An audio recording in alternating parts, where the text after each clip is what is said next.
respond to it immediately. He's got True Silver Champion, and the health isn't really a big concern. So a big bullet dodge and a sigh of relief for a Cloud9 player.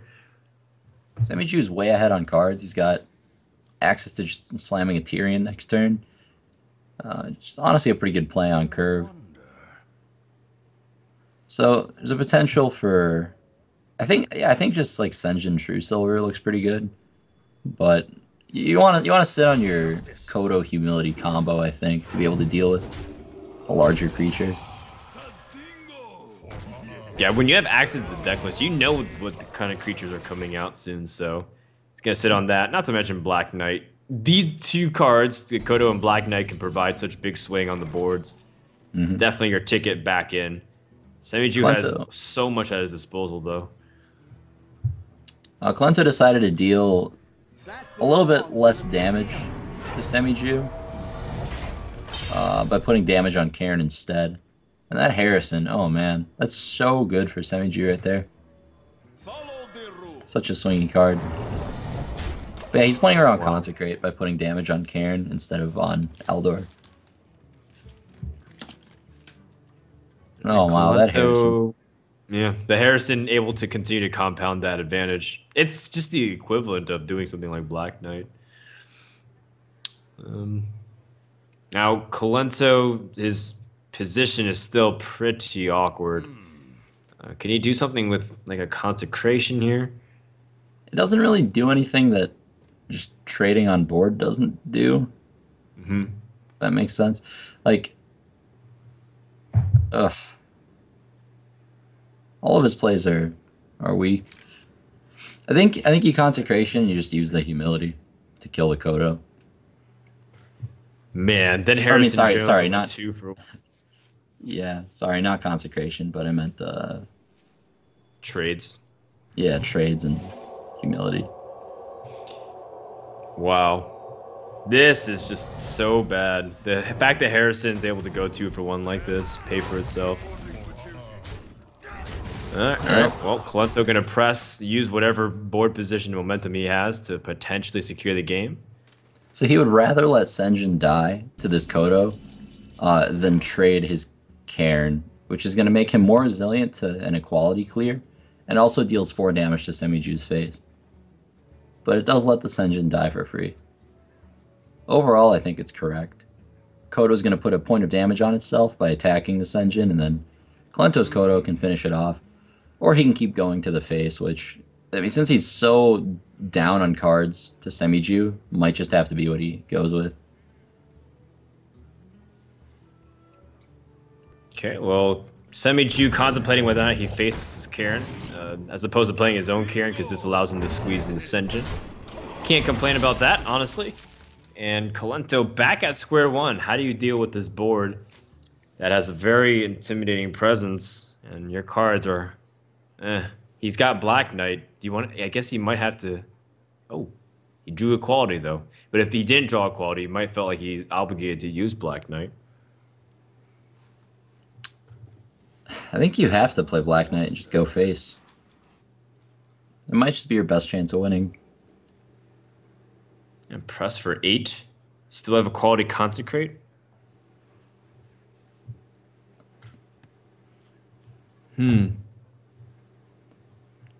Not many more choices, honestly. Kodo's out of the question. There's nothing really there for him. So it's pretty much Equality Consecration or Black He Knight. could, like, just Consecration, not use Equality, and then run Kodo into Senjin, and then the 1/1 into Kodo, and then go face for 4. Then he has nothing to combo with Equality, but he's still sitting on his Black Knight. Like, I don't think it's right to just wait for Semiju to play a Tyrion and try to Black Knight that, because you're not guaranteed to be ahead on board when that happens. So you might as well Black Knight now, get your damage in, and hope for the best. All right, Colento going for it. Hopefully he can squeeze in something, but we know that there's a lot of answers for Semiju in his hand. He's got pretty much a full house. Let's see. Well, shut down any kind of spells with Lotheb, heal up. It's pretty unlucky for Semiju to draw this many cards and not have an Equality, but yeah, that's the position he's in right now.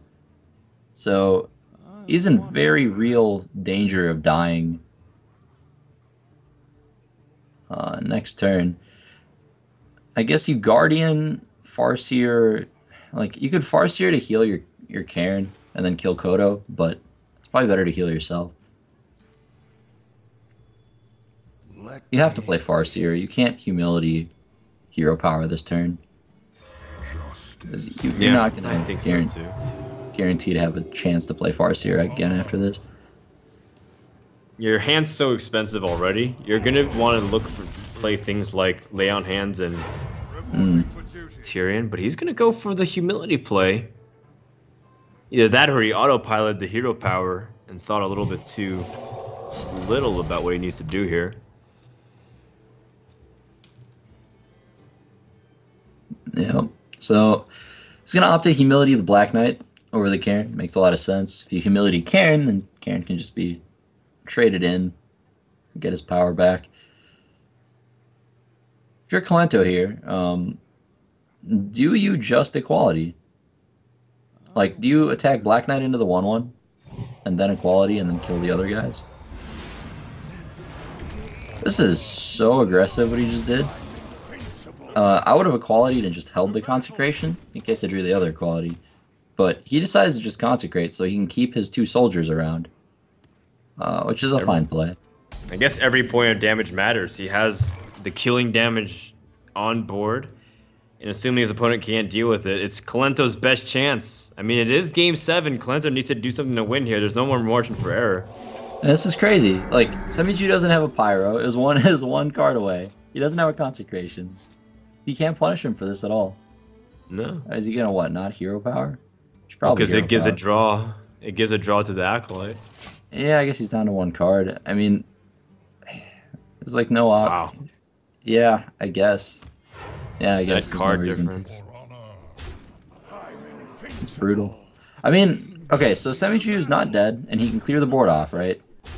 And at that point, he just has to deal with the Bane. Maybe a Sludge Belcher token, if Kalento decides to drop that guy. Does he have a quality finally? He does, but he doesn't need it. Kalento quality'd for him. Right. He has Pyromancer plus, like... Does he have a humility? He just needs any spell with his Pyromancer. This is such a strange paladin mirror. Yeah, this has been very weird. One has been playing for like tempo and board. He's got pyro and equality. Those are the only spells he has. Or this only spell he has is equality. Let me think. So he can go for a full clear. I mean, if you pyro equality, you have no answer True to the Silver Bane. Champion. And you're just dead to, like, a True Silver. I guess, you Aldor. Well, you choose... yeah. You also have the that's opportunity to clear with True Silver too. Let me think. It's really not that bad. Pyro equality. Yeah, it's really not pretty, but... You're not dead. You're not dead to True Silver off the top. All of a sudden, you could get in a pretty commanding board state, depending on what Kalento plays next turn. What he ends up drawing. All you have to do is stabilize, and you're in a pretty good position.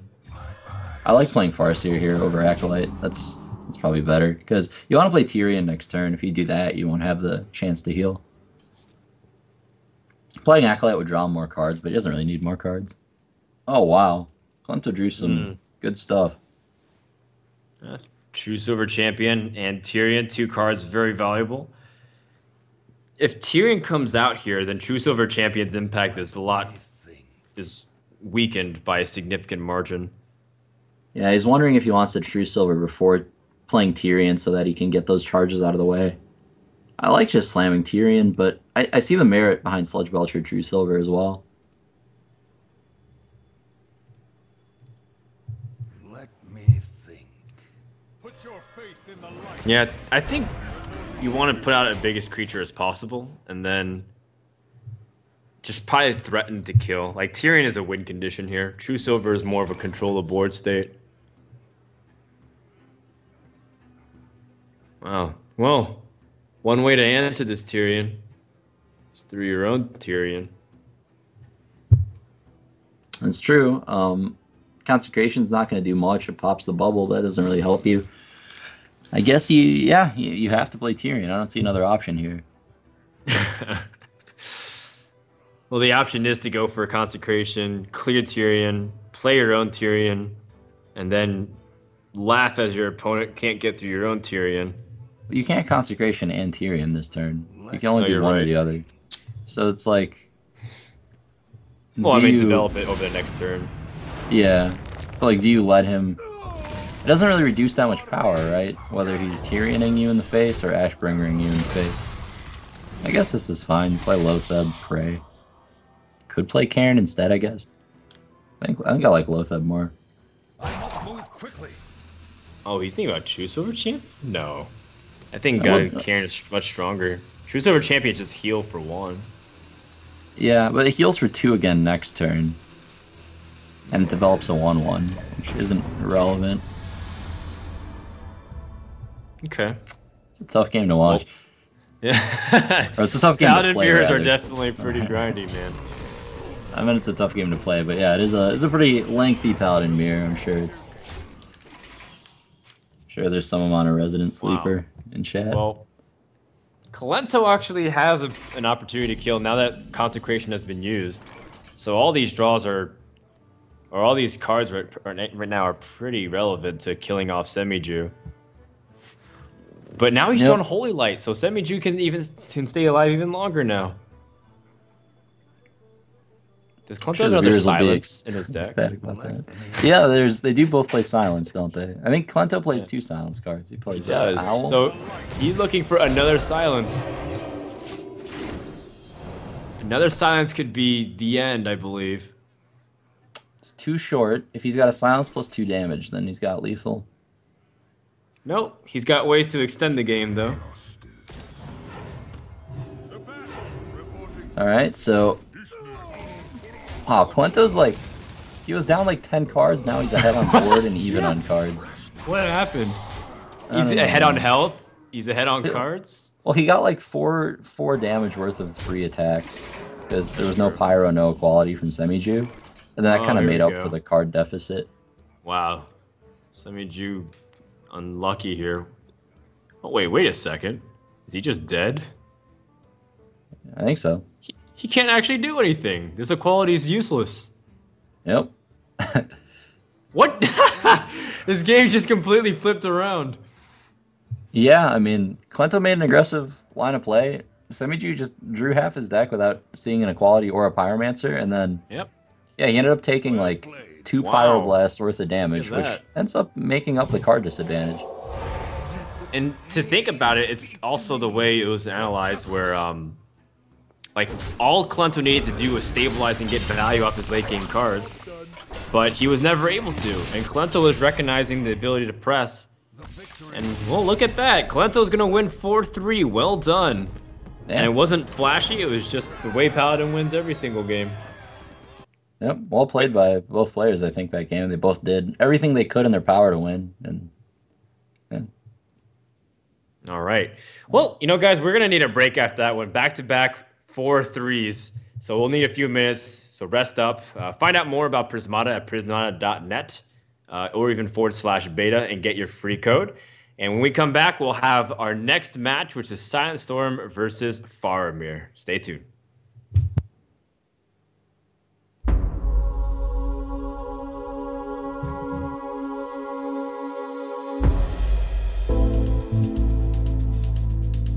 Prismata is a fast-paced, easy-to-learn strategy game that was designed by mixing together several ideas from many different types of card games and strategy games. If you're into card games like Hearthstone or Magic the Gathering, you can imagine Prismata to be a similar game with one huge change. There are no decks, and instead, you get units onto the battlefield by developing technologies and spending resources. If you played a real-time strategy game like StarCraft, Prismata feels a bit like a fast, turn-based version with no map and no fog of war. In Prismata, players take turns spending their resources, building up their economies, deciding which technologies to invest in, constructing an army, and obliterating one another by trading volleys of attacks back and forth.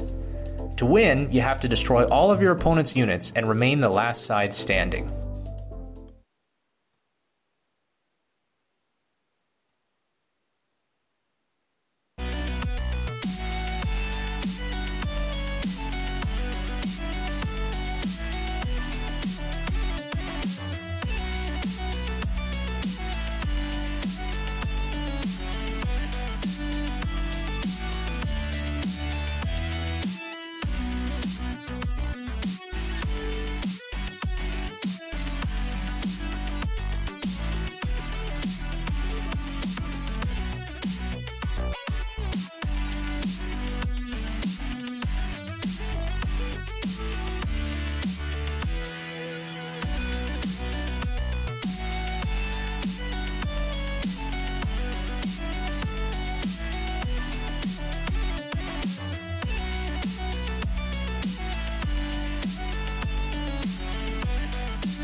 Welcome back, everybody, to Prismata Cup number 2. Our next match is Silent Storm versus Faramir, and we have a complete unknown, at least in my book. Do you know anything about Silent Storm, Reynad?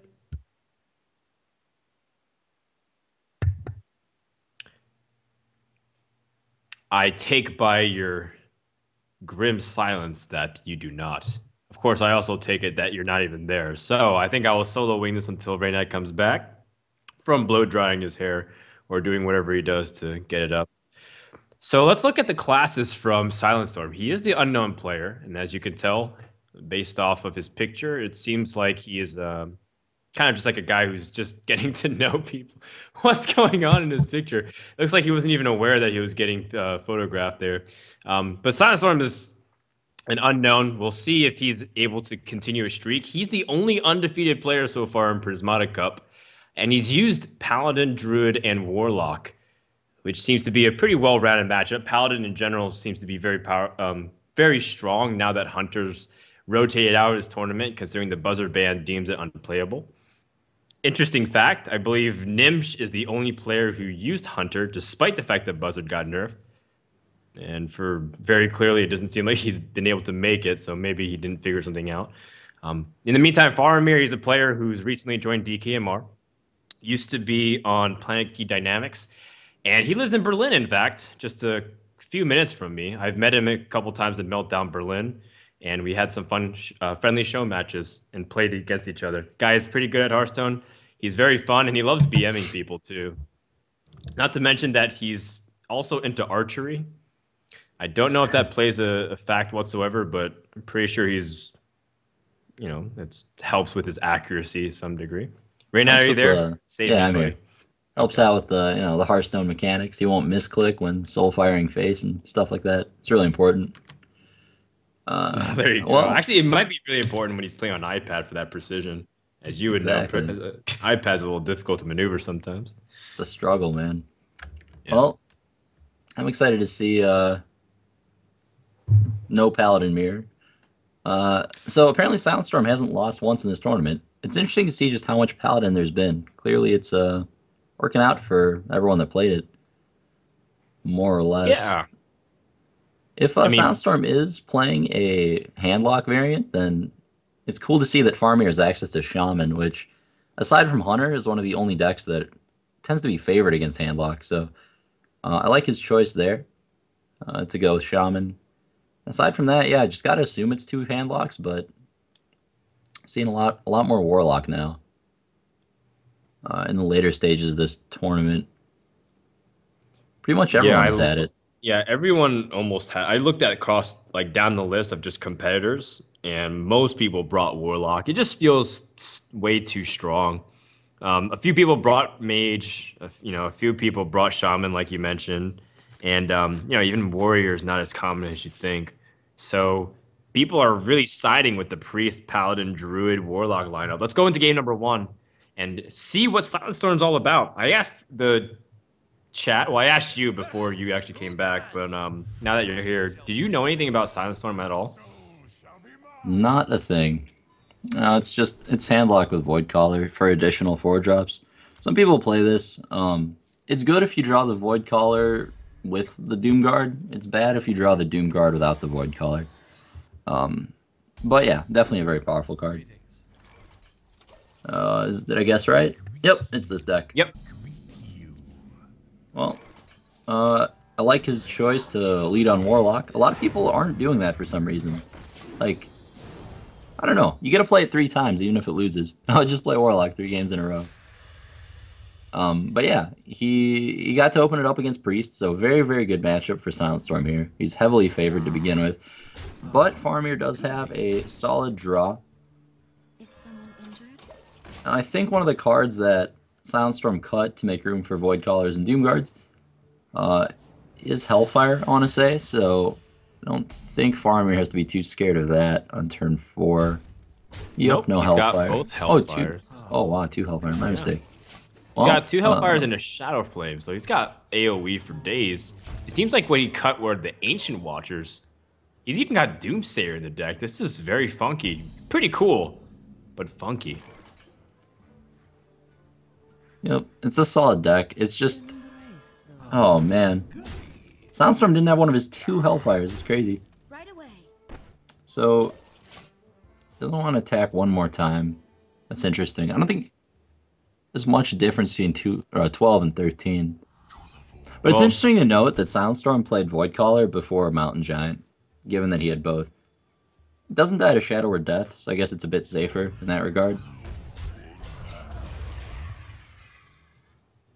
yeah, that's true. That's true. Meanwhile, I think Faramir was just trying to make sure to not enable free Molten Giants if his opponent life tapped, but either way, he's still flirting with danger zones. Now he does have this Zombie Chow for 5 damage as burst. And can he push in for the last few points here? Oh, it is really close, Reynad. Yeah, not just yet. I like his choice to play Sludge Belcher, though. It's pretty much, I mean, it's really the only option here. But you could try to hero power a bunch in theory, I guess. Man, what do you do if you're Silent Storm here? You have to take out Akanai for sure. But Black Knight isn't enough to do that. So, do you Suicide Voidcaller? Get Doomguard, copy Doomguard. That's not great either. Maybe you just have to Siphon. Yeah, it boosts you up to 11 health, so you make up the difference that might be cut there. But then your opponent... I guess you just let Akanai live. And you let Akanai live and develop a Giant. That doesn't seem as good as just Siphon. Or sorry, not Siphon, but just Black Knight. Alright, pull out the Doomguard, but consequence is about the same. And then you should have put Mountain Giant on the right, and then he wouldn't have to Suicide. Wait, hold on. There's 2 Shadow Word Deaths. No, that's still only that's only 6 damage at the moment. Yeah, you still play both of them though, right? Maybe not. Putting him to 2 is a big deal. It makes him dead to well, I guess only Holy Nova and the second Akanai. Man, this Priest deck is just not well equipped to deal with Handlock at all. That's disappointing. No, although like, at least he's Priest running deck. 2 deaths. At least he's running 2 deaths. We saw... we saw Semi-Ju run only 1. Everyone's playing like almost this exact same deck list. Of Priest, that is. So, okay, he's gonna decide to keep Soundstorm at a high life total and just clear the board efficiently, save his deaths. Yeah, he's sensing Molten Giants eventually. He knows Soundstorm doesn't have him yet, because if he did, they'd be in play. Do you... Oh! He's about to get some free damage in, actually. This is, Wow. Given Faramir's double Shadow or Death Hand, that's actually the worst play Soundstorm could have made. But overall, it's not a bad play. Alright, Okay, he still has opportunity to deal with it. he's in a position where he has to Siphon, I think. I mean, you could Sludge Belcher, because his creature doesn't kill yours, but... Oh, there you go. That's a good draw. Oh my. I like that life tap. He knows that Faramir doesn't have Holy Fire because they've seen each other's lists, so he doesn't have to play around Burn that much at all. Because of that, he gets to make a play like this and just get an 8/8 into play, where otherwise he wouldn't, which is awesome for him. Faramir drawing Loot Hoarder doesn't really do much. He can just get Mortal Coiled. Oh my. In fact... Silent Storm can really start taking back the board here. Yeah, I would life tap. Nice. Alright, so... It's 3-30, but I think Silent Storm is favored to win right now. Pretty heavily. Well, there's still late game cards in Faramir's deck. There And are. keep in mind, he also has another way to deal with potential giants with a Black Knight. Or did he use his Black Knight already? No, the Black Knight that's sitting in Silent Storm's hand. That's the one I was looking at. And then he has Mind Control, so that might be a trump card that he's able to use to win the game, too. Yeah, Farmir has a lot of good draws, but all of his cards that are important to winning this game just aren't in his hand quite yet. Second Yeah, it's Sludge true. Belcher, gonna slow the game down more. He's considering, or sorry, I thought he was Faceless Thing for a second. Um, this is fine too, I guess. There's really no other Black Knight target. It's more aggressive, but yeah, his play's right. Everyone's making Oh, decisions so quickly, and it's switching yeah. perspective. It's like tough to We're evaluate catching up, plays. because the streams aren't synced, of course. One player is a little bit ahead of the other, so we're trying to catch up as best as we can. But Farmer instantly slams down Karen, which is his best course of action. Yeah, I think you defender the 4/5s and then copy one of them.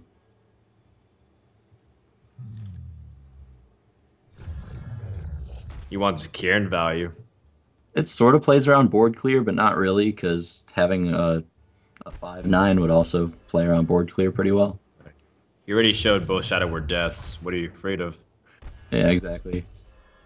Like I would defender first, but that's me. My shield are invincible.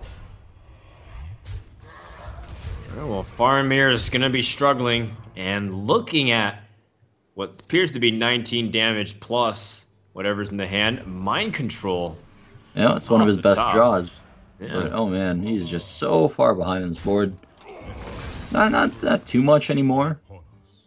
But there is, I believe, a Siphon Soul, I want to say, in the Warlock's hand. Oh, no, there isn't. Oh, there's an Owl. That's what I was thinking about. Okay, Wow. so do you life... I guess you life tap. There's no reason not to. Well, Hellfire is never live for you anymore because, well, actually, you do heal yourself. Just kidding. So dangerously close. Yeah, he chooses to go face instead of soul firing the 4/5, which I agree with because the Sun Fury just makes it almost impossible for him to die. A little bit of mispositioning, like the Owl should be where the Farseer is in this case, but it doesn't really matter much either way. My shield for honor. Alright, so he's gonna Cabal the Oh. Sun Fury, Defender up. That is a big draw and a big swing on the board. Now all of a sudden, Hellfire might be the important card that he needs. Or Jiraxis. Oh my god, what a top deck. Yeah, that's really good here. Heal for 13. It's gonna put in a lot of work. Wow. If the game was out of reach for the Priest before, certainly has to be now. I don't know how Faramir can come back from this position. Silent Storm doesn't look like his streak will be interrupted anytime soon. Nope. That'll do. I And really wish that we've seen so many Draxes in play in this tournament and like very few emotes. No. Silent Storm seems to be adopting the Trump philosophy of playing here. Just very polite. Which, you know what, I can't blame him. Doesn't want to make a bad first impression.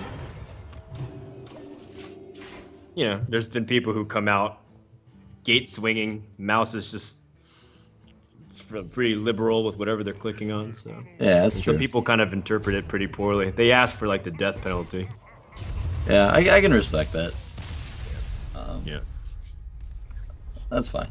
Yeah, I feel like Draxus gives you a free pass though. you want to be the underdog, Reynad. This is something that I feel like, maybe you can even adopt a little bit into your philosophy, but you want people to root for you sometimes. Yeah, And that's why I lose all the But time. to do that, See, you it's on don't want to piss purpose. people off. Keep expectations low, Frodan. It works on dates, it works for Hearthstone. Yeah. If you lose a lot, they don't expect you to win, and then you're the underdog. That's the overall vision. Okay, gotcha. Okay, I finally figured out your BlizzCon strategy. Totally makes Exactly. Exactly. sense. All right. So game one's over, and Faramir leading off with Priest gets stomped by the handlock. Even though he came really close, again, as much as you're at the tempo and your Death Threat piece, you're flooding the board. If you can't kill him off, one health is effectively 30 because you don't have the burst. The only way you could have done was like if he got himself to 1 HP, 2 HP, and used Holy Nova to finish him off. So a tough position for Faramir, but he's got answers to it. He's got Shaman, and even if he does have Handlock, the Handlock mirrors is a way to defeat this deck. You just have to make sure to play as best as you can.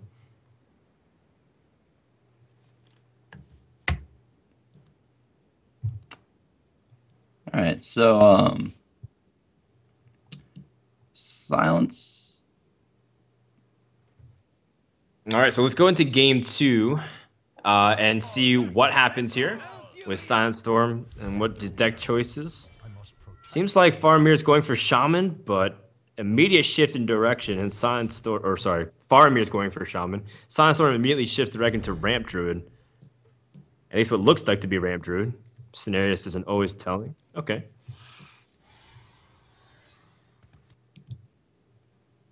All right, so pretty decent opener for the Shaman. We got a 2-drop, a Hex.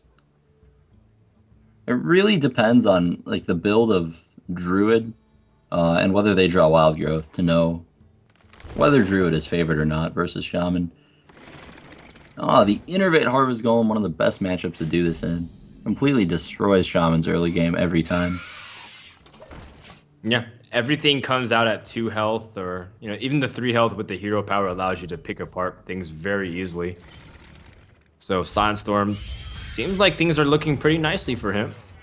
Doesn't really mind that there's not the curve that fits out and turns 2 to 3. Is Faramir the guy in Lord of the Rings that what's the horse village called? Something like that. Rohan. Was that where Faramir is from? He kind of looks like him. I thought Faramir was the dude. Oh yeah, Faramir was like the dude who got with Liv Tyler, which he's like the luckiest dude of them all. Good for him. Yeah. I'm gonna Google images this. This is. All right. Meanwhile, I'm gonna be here casting some Hearthstone. So, Silent Storm has a couple options at his disposal. He opted not to go for Wild Growth, which is interesting considering they would fit really nicely, but I guess it seems like he prioritizes taking the Shaman's board away. Alright, I was thinking of the right guy. He does look like him. Anyway, Druid has a solid draw. Didn't get the turn 2 Wild Growth, but Innervate Harvest Golem is just so strong against Shaman. So many resources and so much mana has to be taken up to deal with that. I mean, he's at a point where he could Wild Growth, but doesn't really do much for his curve. So, yeah, I agree with his play here. I think you just innervate the hero power. For sure. Alright. Yeah, Silent Storm is just extremely far ahead at this point. No amount of hexes are gonna catch up the Shaman deck. I feel like Shaman and Warrior just... Oh, what were you saying? Go ahead. No, I was just saying that this is like a board where you feel tempted to do something like that, but Hex is so weak because you know the strongest cards are coming. Definitely. You need to save it. No. This is a good play. I think, yeah, it's just Shaman and Warrior always seem to just kind of underperform in tournament play. They just feel so underpowered overall. Like, it just feels like the Druid is doing more powerful plays with its mana almost every time. I think so. Like Shaman needs to get ahead and utilize Hex as a way to seize tempo and squeeze in something else on the turn. Like you Hex and you drop like a 100 creeper. You Hex, drop Harvest Golem. I can do something so that way the board momentum is on your side. But it seems like Faramir is just struggling. Like this is where Overlord really starts hitting you hard as a mechanic because he couldn't play Fire Elemental this turn, and so like he's had to overload and play something suboptimal. And this removes his chance of being able to do something on the board and even potentially protect this Flame Tongue Totem, which looks like it's going to drop for free. Absolutely. This is bad news. Yep, clear off Flame Tongue for free. It's just not possible to like catch up and keep snowballing as a Shaman. I think you have to play Fire Elemental, kill the Golem. There's no other play here. I mean, he's got access to 1 Mana Tide, 1 Azure Drake for draw, so 1 Gnomish as well. Not too many great draws at this point. Maybe if he sees an Alakir or something like that, can make the plays. It's a definite Hex Lightning Storm turn, though. Yeah, for sure. Able to finally gain board position. Although you don't even get the full clear without using the fire elemental to attack in. Faramir has wanted Spell Power Totem 3 times this game, and all 3 times he's missed. Which is fortunate. Yep. That probably wouldn't have mattered anyway. Rolled low. He's going face instead of killing the keeper. I guess that makes some sense. He needs to do something to start impacting the board. Let's see. Faramir picks up Savage Roar. Just a little short from... Oh, actually, he can clear. If he's a Savage Roar and keeper. He can. I think it's worth it, honestly. There aren't many good answers for Fire Elemental in the Druid deck. Just a very strong card against what Druid is trying to do. He's gonna opt to just play Keeper, though. It's interesting. See, I would have just played Sylvanas and like let him trade. But the Savage Roar Keeper play was also not bad. Oh, that Black Knight draw. If he had that earlier, oh man. Yeah, to kill off the Ancient of War. But I guess the good news is that at least he has it, and there's going to be opportunities to continue to do it in the future. Yeah, it's still a good draw. Did he... he probably was overloaded on the turn where Ancient of War came down anyway. Let's see. He might have. He did have Hex and Lightning Storm range. Even oh, with, yeah, you're right, you're right. Totem. Yeah, never mind. Yeah, he could have Black Knighted if he had it. I like attack to the face again. You know your opponent wants to attack into the fire elemental to get a good trade, and even if he had swipe, he'd be able to remove it anyway. So this is good. It's interesting to point out he's not playing Doomhammer, which is a card that most shamans feel like is necessary to beat decks like a Rogue. So he definitely has less burst potential than your standard shaman deck. Does he run another 5-slot thing instead? No, it's actually very few 5-drops. Only one Azure Drake. Very low curve shaman once again. Huh. Those are the cards he cut to fit Big Game Hunter and Black Knight. And it's gonna hurt in matchups that come down to attrition, but aside from that, it's I like his decision. Like he'll definitely beat Handlock with that shaman deck, for example. Mm-hmm. Let none survive. All right. Well, Silent looks like he can Wrath for 1. Uh-oh. Looks like he can't do anything. Hearthstone's glitched. Yeah, a little bit of server lag. It happens. Oh, not like this when you're in a... Okay. Okay. Cleared up. That's good news. That's what I looked confused about in the Hearthstats thing yesterday when I don't know if you remember one random turn. I It was do. because it froze, yeah. But let's see. You're just gonna drop the Big Game Hunter. I like that play. Most Druid decks most Shaman decks don't have any targets or Big Game Hunter. Pretty much just a Flame Tongue Totem next to a Fire Elemental. It's the only time you're gonna be able to get something. Oh, this is a painful exchange. The fact that the 4/2 trades into Azure Drake, and that you want to keep the Earthshock for Sylvanas. Oh, bad times galore. Oh man, that's Cenarius off the top. Literally the most expensive card in his deck. No better draw there. No activator for Black Knight either. Yep. This looks nearly unwinnable for Faramir at this point. Oh, that's a good draw, but well, no, it's until it does it. No, it doesn't. Well, now he can. Hey, don't hex first. Maybe you do want to hex first. I don't know. I guess it doesn't matter, right? Because either way, he runs it into one of your totems. That's true. This way, at least you get the guaranteed kill on the 0/1. Well, Silent Storm gonna cycle first and see what he gets. Yep. Just in case he gets a lure or something like that. Or a Black Knight. Yep. That also works.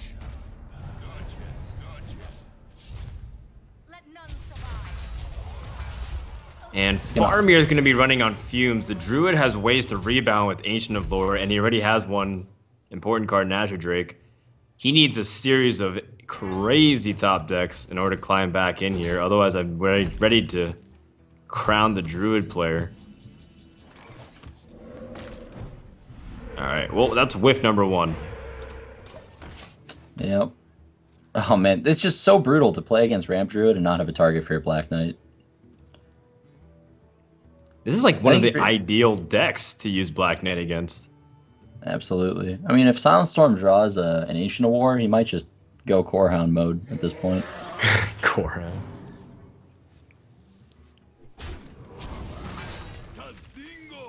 Ah, there we go. We finally got a taunt. Yep, unless he draws exactly almost the nail in the coffin, and that's Bloodlust instead. Not the best card when you're behind, that's for sure.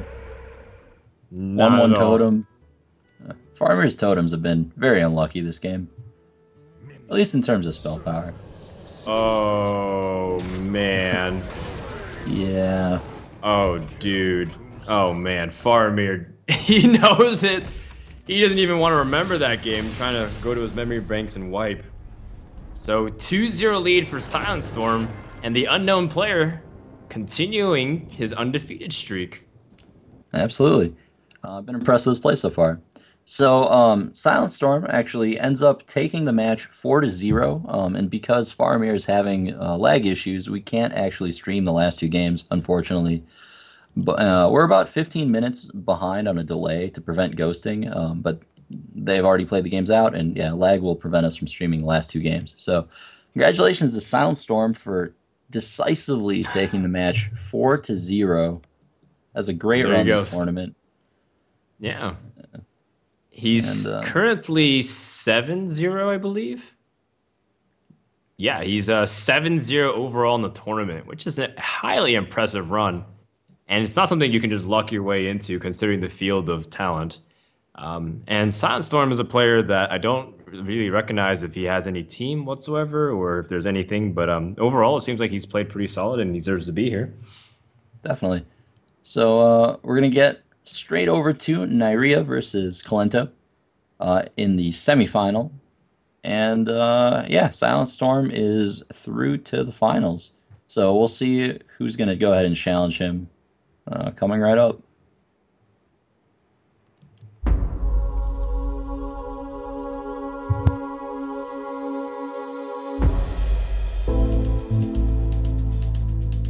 Prismata is a fast-paced, easy-to-learn strategy game that was designed by mixing together several ideas from many different types of card games and strategy games.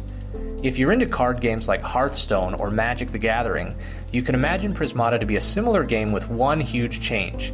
There are no decks, and instead, you get units onto the battlefield by developing technologies and spending resources. If you played a real-time strategy game like StarCraft, Prismata feels a bit like a fast, turn-based version with no map and no fog of war. In Prismata, players take turns spending their resources, building up their economies, deciding which technologies to invest in, constructing an army, and obliterating one another by trading volleys of attacks back and forth. To win, you have to destroy all of your opponent's units and remain the last side standing.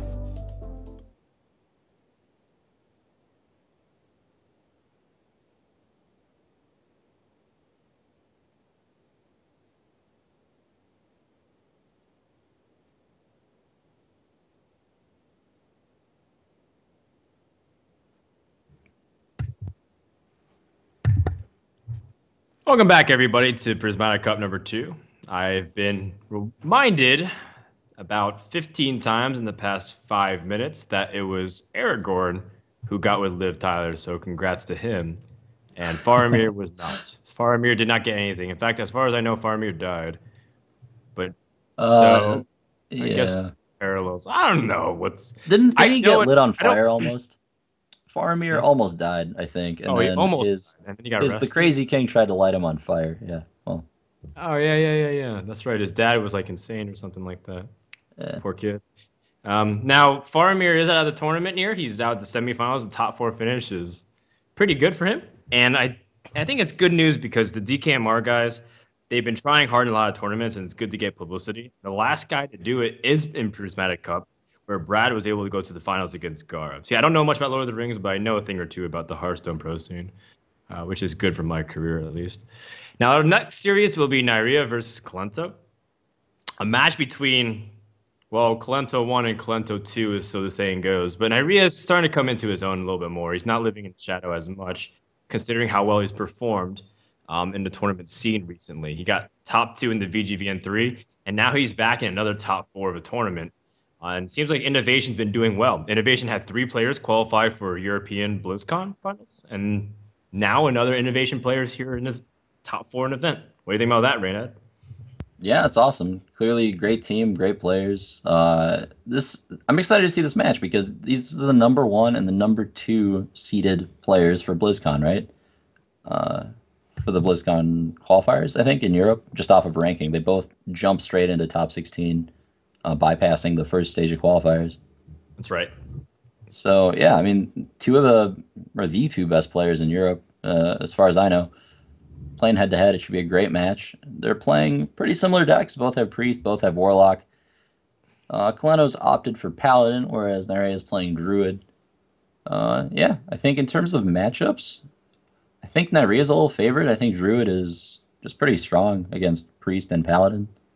But I'm excited to see the games, see how they go. All right, well, game 1 will begin. A match between 2 of the ladder gods, as Nyria and Kalento have been jockeying for position all year and ended up 1 and 2. They're both from Ukraine, so fun fact is they're 1 and 2 and they're local countrymen together. Now it will be Priest versus the Druid, and just like you mentioned, Druid definitely having the edge here over the Priest.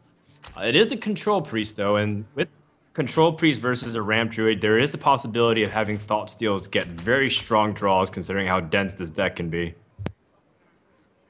Absolutely. So, it looks like a pretty strong hand from Kalento. I think Injured Blade Master is one of your better cards against Druid. He really wants a Circle of Healing. Like, I might just mull the Shadow Word Shield and get really greedy and just look for the Circle. You know, they can only... You don't just want to run out a Blade Master most of the time on turn 2 because of the vulnerability to Wrath, but on the other hand, there's a chance the Druid just doesn't have Wrath, and Injured Blade Master can definitely let you just snowball the game, so I see the merit in keeping Shield, I guess. You can, if the first one lives, you can Shield heal, and then if it dies, you play the second Blade Master, so... Yeah, I think I like both players' mulligan decisions here. Yeah, Innervate, of course, the natural keep for any Druid player, and the Thanos is pretty much cyclical. The earlier you get the Thanos out, the less of a liability it is to Cabal Shadow Priest, which is one of the few targets along with the Keeper of the Grove. Did Nyria keep the Blood Mage in his opening hand? I want to say yes, but the thinking behind doing that is he wants to play it early before Kalento has Cabal Shadow Priest mana, but in keeping it, he's decreased the odds that he has an opening hand Wild Growth. It's a pretty cool play here. We get to deal with the Blood Mage, still develop a 3 health minion, just like playing Blade Master would have. I like it. Also test for Wrath to get it out of the way for the Injured Blade Master that can come down. And look at that. Wrath is what Nyria drew off the Thanos. Paved the way for this Injured Blade Master to fight for the board. Absolutely. So, let's see if... oh, wow, that Northshire draw. Let's see if this Blade Master can end up running away with the game, or if Nyria ends up drawing an answer. I'm just going to throw down Sunwalker. Okay. I mean, the thing is, a heal on that Blade Master is going to stop it from dying to Sunwalker and make Nyria want a hero power, but then he can't play one of the 5 drops that he needs to. Yeah, that's a good point. What do you think about Silence? Do you save that later for like Sylvanas or an Ancient Award, or do you just play it now to get some damage on the face? Damage on face probably doesn't matter, I guess. Yeah, I don't think you're racing or trying to pressure to the point of killing your opponent. You're the Control Priest, if not the Tempo Priest. So He's probably worried about swipe. That's why he doesn't want a Northshire heal.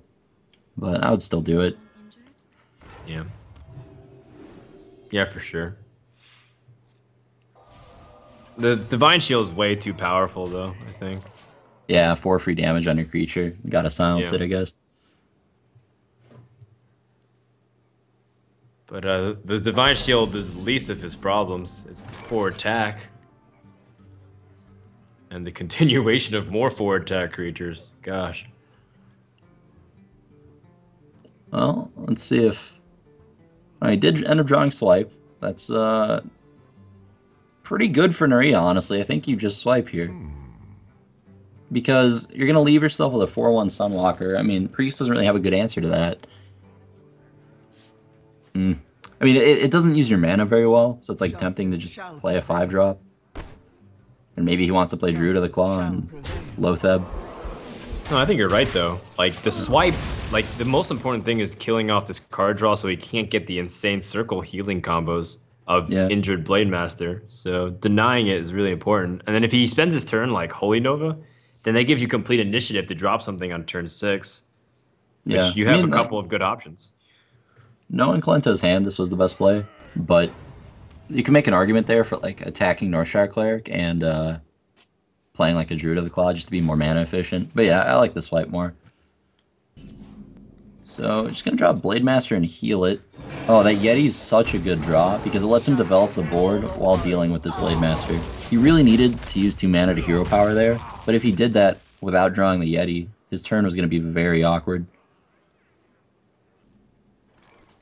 Wow, sick, and it's still another 4/5. And the Holy Fire target, there's better targets that you want to use it on, in the sense that you just gave up 2 mana to do this, and now your opponent gets the free board here. Yep, so Nari's going to get it develop on the board first. I think I would Core Hound, knowing that he's already played Holy Fire. the one Holy Fire, the only Holy Fire in the deck, because they know lists. Like, either way, it dies to Shadow or Death, but I guess the damage doesn't matter much. Like, the getting the 5 extra on his face doesn't matter too much. Yeah, and you win cool style points for going 10/5. Yeah. He had a big opportunity to gain a lot of Twitter followers, but he just failed that. Yeah. It's okay, mistakes were made. Just gonna drop BGH here as a dude. I like that play. And it's also a 4 attack creature. It's very problematic. You have to use 6 mana Holy Smite to deal with that. It seems like Sylvanas is the best course of action. Force your opponent to trade into it. Sylvanas is definitely perfect here. Just when you're behind on board, it's got to be the play you go with. I mean, nothing else here makes sense, I don't think.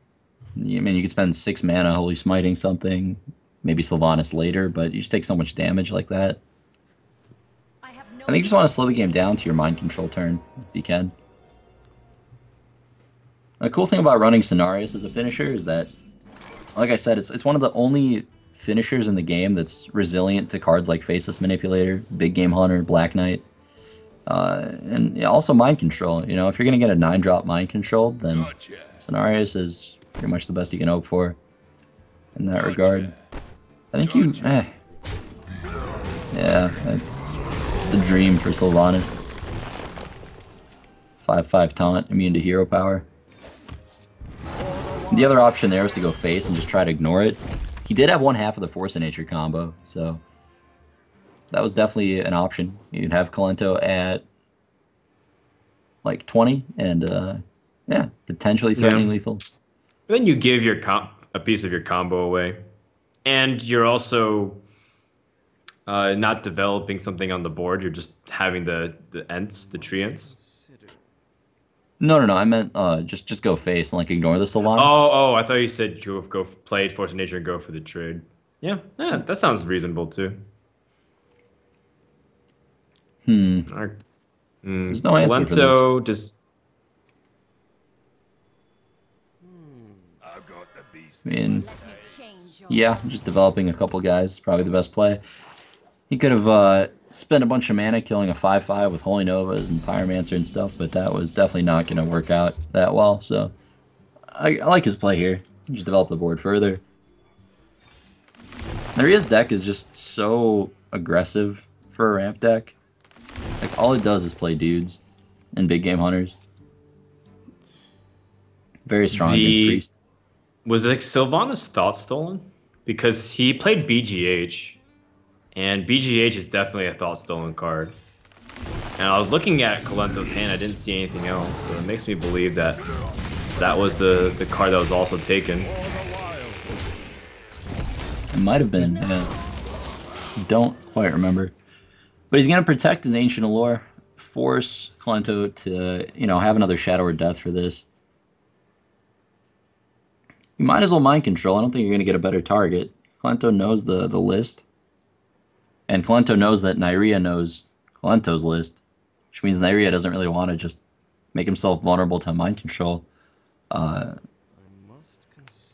More or less, so, yeah. Well, Colento takes a second to Alt-Tab and look at it. I think it's true. Like, if you know your opponent can't deal with this creature, then you have no incentive to play anything bigger. If anything, you'll play something around the same power level or something weaker. And you're still putting a decent clock on your opponent. So Colento under pressure, he's going to go for this Mind Control. Yeah, I think it's the right play. Yeah. Well, that's going to prompt Nyria to be able to play whatever he wants now. Although, conveniently, it was the biggest creature in his hand. Yep, can't silence Mind Control, so this is pretty good for Colento, honestly. I guess he just drew to the bear, go face. Or drew to the tiger, the other one. Oh, he wants the bear. Okay. Yeah. So, it's going to make Holy Nova pretty strong. I think you just attack Sludge Belcher, Pyromancer, Holy Nova, and then Holy Smite. And then you heal your Pyro in between there.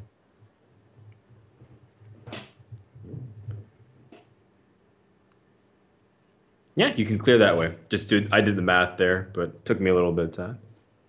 Yeah, you can go for the trade, and as the priest, you want to deny the board, which is important. But he's going to leave Pyromancer at 1 health. I wonder if he's considering, like, Circle? Pyro, somehow? Probably not. Circle doesn't really accomplish much here. Yeah, I think there's only one play here. I mean, Circle tops off your lore, if it matters.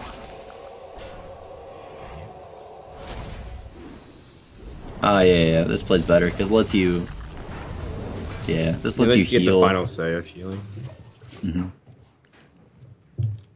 He could have had 2 minions at 2 health. I think you want to play with your Ancient of Lore keeping as healthy as possible, though. It plays around Keeper. But you don't know if your opponent has Keeper. You know he has hero power. Alright, well, Nyria has the opportunity to Wrath and continue to draw. I think I like that. Yeah, he's starting to hit some really powerful minions too. Like he still has Ancient Lore number 2, Cenarius, Ancient of Wars, Sludge Belchers. Ah, go for the full board clear then. Definitely. He's not keepering, which is weird to me. Okay, so there's a little mistake there. He should have taken less damage by keepering the big guy and then hero powering the Pyro. Yeah. But yeah, it happens. Yeah. As long as he gets the general, as long as you get the general macro decision down, the 1 or 2 damage sometimes doesn't end up playing a big factor.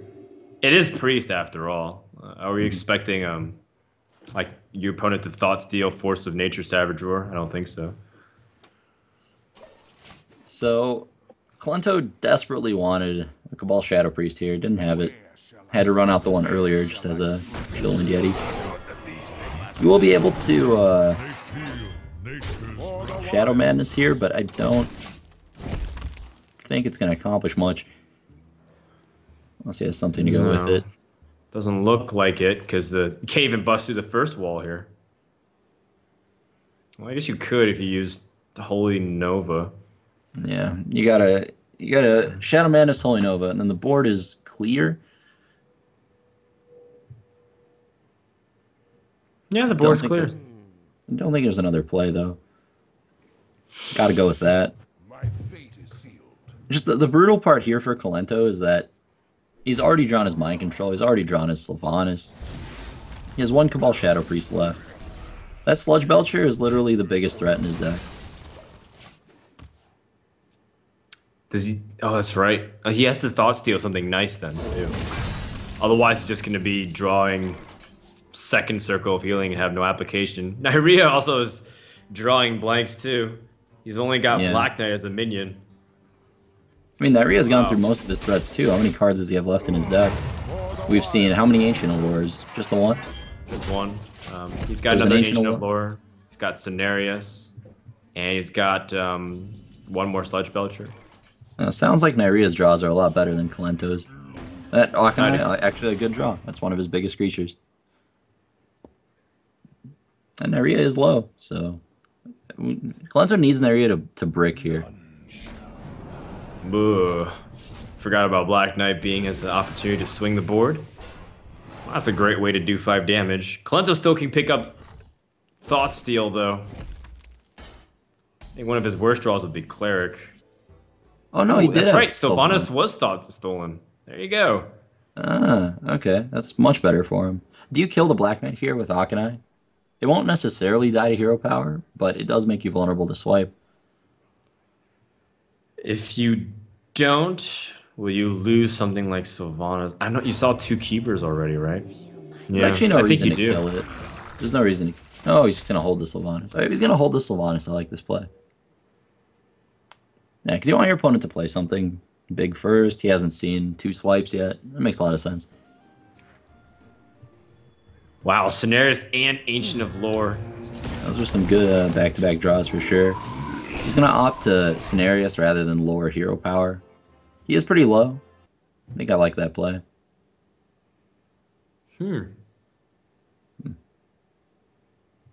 Can't hero power twice, unfortunately. No, unless you have Shadow Form. So, gonna have to just play as if he's crashed into his 2/2s and contest the Cenarius. Now, Nyria still has ways to draw with Ancient of Lore and see what he can get, but it's starting to get to the fatigue battles where they're in the last third of their deck. Absolutely. Sludge Belcher is a strong draw. It's gonna protect Cenarius from Sylvanas for at least one turn. So he thinks. Wait, so Sludge Belcher was played second, correct? Let none survive. So if you attack... Oh, I guess you're just going to steal it. That's fine. But there's a way to guarantee that you would steal Cairn. I don't know if that you'd care whatsoever, because you kept Sylvanas alive. You're absolutely right. Sludge Belcher was played second, so if they were to die simultaneously, the Cenarius would be stolen. So what he should have done, I think, is Akanai shoot his own Sylvanas and then attack. But this play is nice too.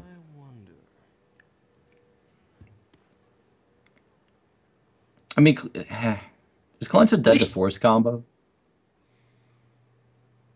No.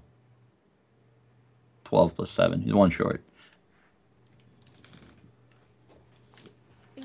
Well, he's not healing.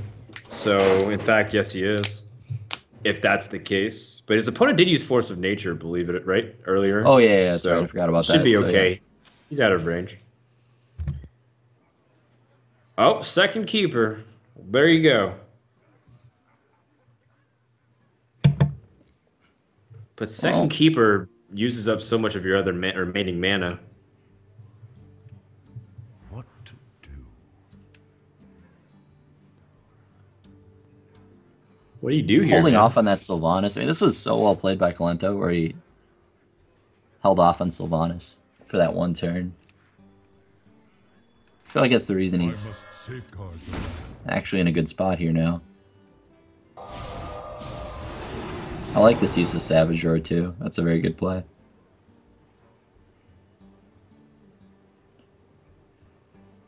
So yeah, kill off Sludge, kill off Akanai, I think. For the wild. Hope to just out-card Kalento. I mean, Nyria knows that his Druid deck is more threat dense than Kalento's Priest deck, so all he needs to do is extend this game. He was the aggressor, but I mean now Kalento is, so gotta play defensive. Can he find any way to kill his opponent? I mean, he has 9 damage right here. Shadow or Death is a great draw. Why isn't he playing it? I don't understand. Saving it for a second Ancient of War?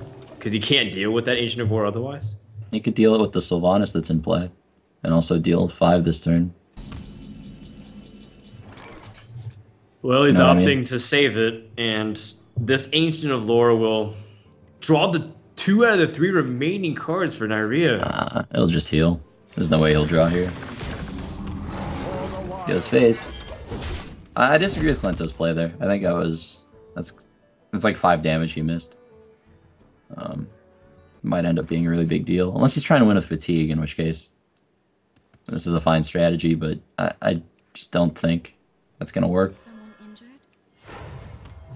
I wonder how many cards Kalento has left. Like, it's very relevant at this point. He's still not deathing. Kalento has 4 left, and then Nyria has 3 remaining, so Nyria is slightly ahead. He still has yet to draw his second Ancient of War. Yeah, he's thinking about the second Ancient of War, I guess, because he can't. Okay, I understand. He can't beat the second Ancient of War. That's the thinking. It's lucky for him that Nyria drew Innervate out of his 3 cards. That was like the 1 blank. Gives him the small window of opportunity. Well, this one's coming down to the wire. Do you want that extra card? It's a good Kill question. off the Yeti and heal.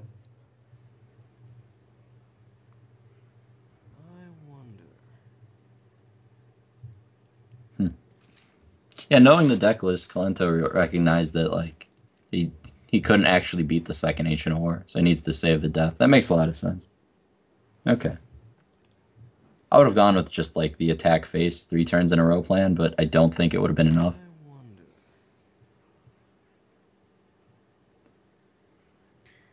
If he draws a card, he'll be even in terms of fatigue, so he's not going to be rushing closer to death.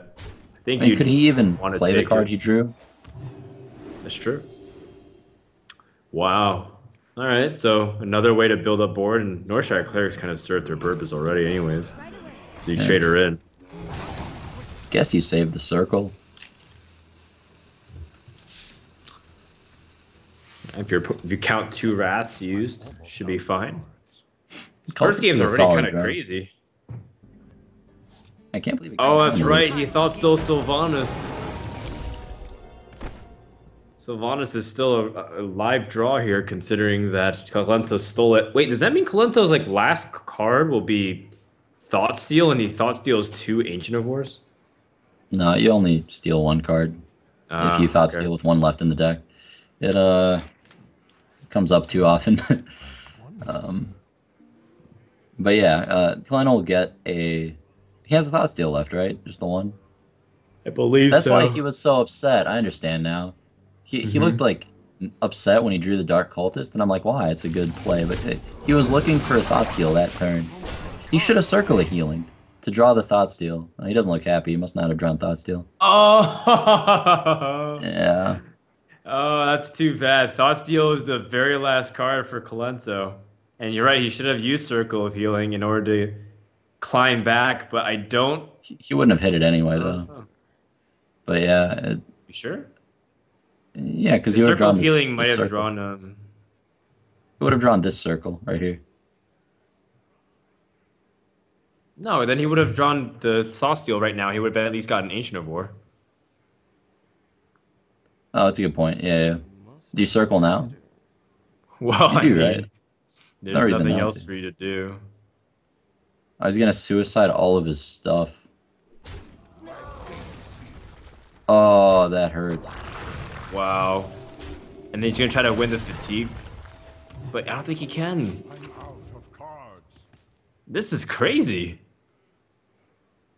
The Thought Steal is gonna just take nothing. Kalento has, if he just had one Northshire Cleric. If he just had one Northshire Cleric, I think he'd win. Holy crap, he won the game. That's insane. He played this like the only way. Yeah, this is really impressive from Kalento, honestly. The way he played this game, just like not deathing that turn. Wow. I wonder if he's been keeping Troll. track of every card that Neria's played and knows Probably. that innervates the last card. Oh, Well played. Nyria is really happy. He has a goofy look, but the fatigue race does favor Colento because Nyria hits a little bit earlier. But with the 1 damage Yeah. being dealt, I don't know. Well, the game's just- over because their hero powers are a wash. Like the Kaleno heals 2, Nyria effectively deals 1, heals 1. That's the same. So I think Nyria just loses because he fatigues a turn earlier. Oh, really? Oh, yeah. For the wild. Because the hero powers like are a wash. Are you sure though, Colento? Are you sure though? Because Colento was the one, like the armor's actually into account here. What was Kalento Colento's the first one to taking fatigue? damage first. Oh, Kalento took damage first. I thought Nyria did. Yeah. No. Oh, in that case- Nyria did, but Nyria was on higher health. Oh, you might be right though. I don't know. This is We'll napkin find out, I math. guess. This is insane. I can't believe it's actually gotten to this point. Yeah, very evenly matched players. This is gonna be an awesome match. It already is. For the wild. I haven't And had breakfast yet. Nyria's gonna Frodan. have at least 2 more turns, but so will Colento. I think these players are just waiting it out to see what's gonna actually happen.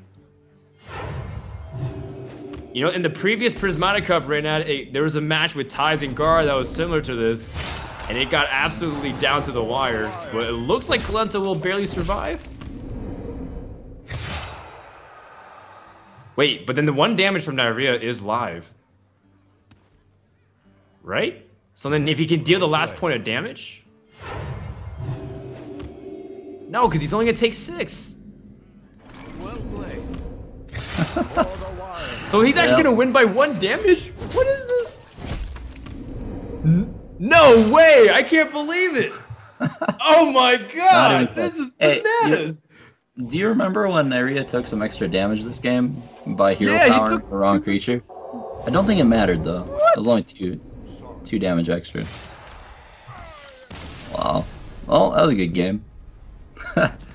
That's insane. I think like there might be 2 players in the Oh world that would have my won God. that game with Kalento's like draw.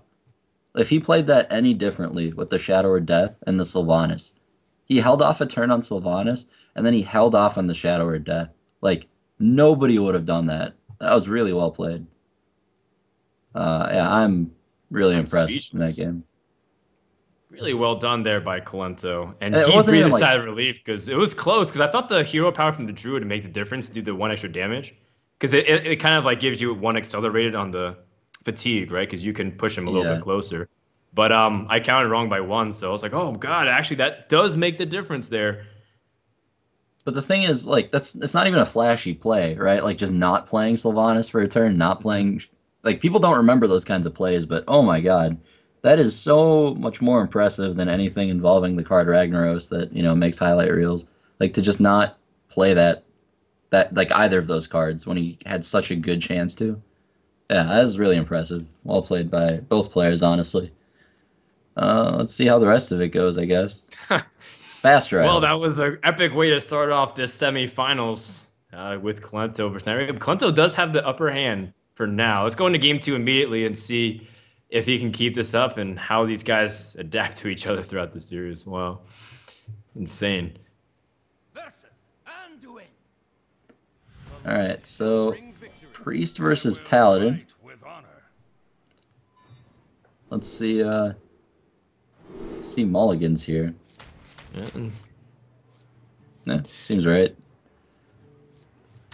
Yeah, as the priest, well, actually, this is the first time we've seen Nyria's priest because we only saw Handlock and Druid previously. So with Ysera, this still is still not truly indicative of what kind of priest this is. It could be either. That's true. Let me take a look, actually. We have their list pulled up. Yeah, it could be Ysera with a control priest. Most likely not, and most likely seems to be the tempo priest that has late game scaling, so that way it can make up for its card deficit. Yeah, it's a control it could- priest. Could lean either way. It's actually, I think, the same exact list as Kalento, except for the Ysera. That one Ysera is a... Holy Smite. Reporting for That's duty. what I'm Yes. eyeballing. If I had to guess. I'm not exactly sure on it. That sounds right. Oh, there's an Well, extra that's Holy Nova. quite the replacement.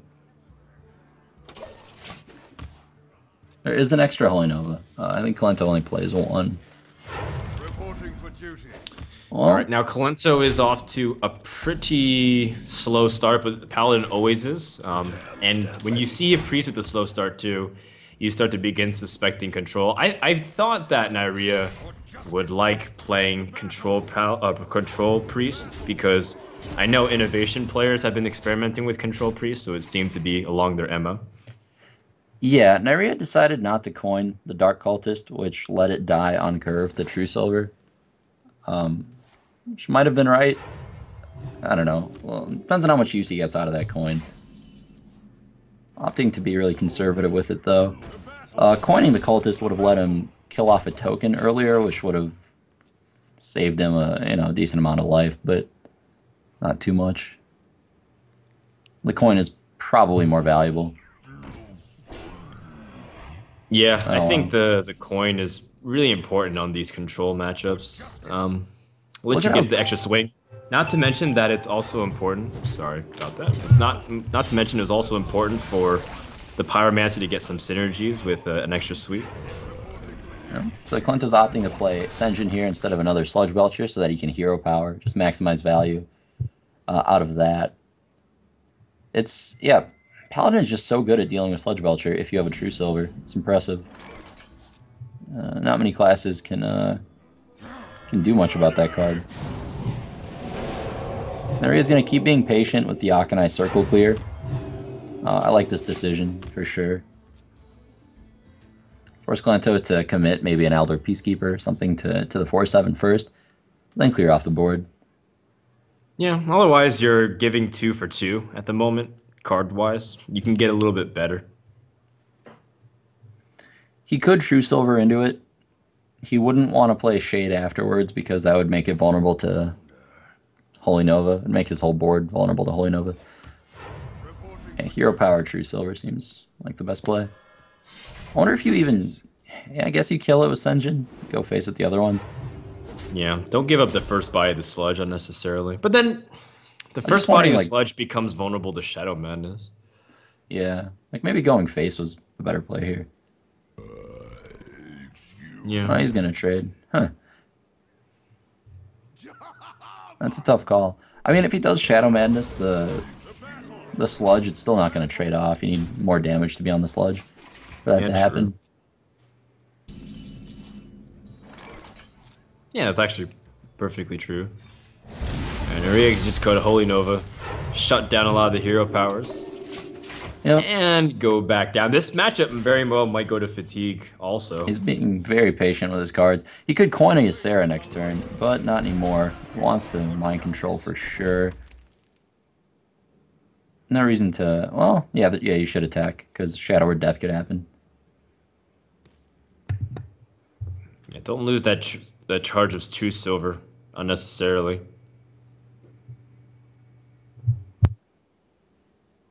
I mean, he knows Nyria still has coin, so For justice. maybe he wants to save the charge, assuming Tyrion's going to get mind controlled, but I don't know about that. Yeah, but you can't mind control. It has to be 50-50 at best. Coin Sylvanas, Shadow or Death. Well, he just waited a turn. Fair enough. This is assuming Kalento doesn't have a silence of some sort. He does play 2 in his deck, but he doesn't have one. Here about like 15 cards deep. It's unfortunate for Kalento, but he can just make some 1/1s, hope for some good RNG on the Sylvanas.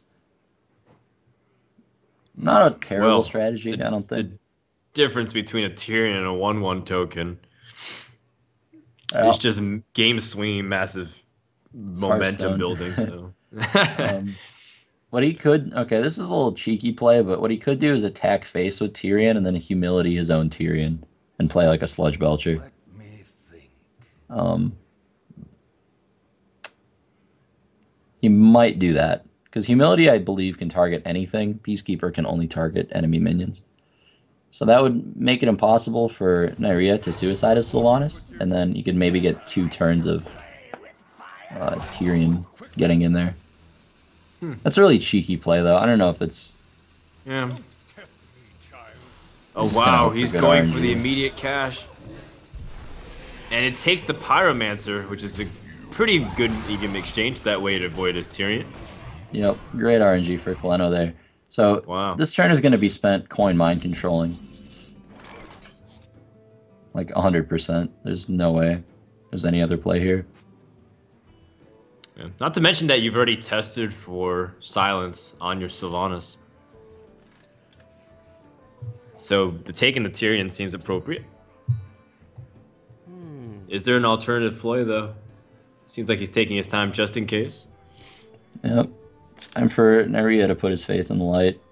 And we'll see if Ashbringer can put in some work. Like, Kaleno loses so much value from this, and Nyria still has the Akanai Circle follow-up.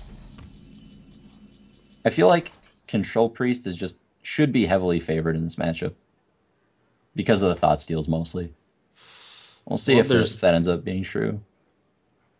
Let's see, there's Sylvanas number 2. Kalento really wishes he could kill that on board and just get the Kel'Thuzad value.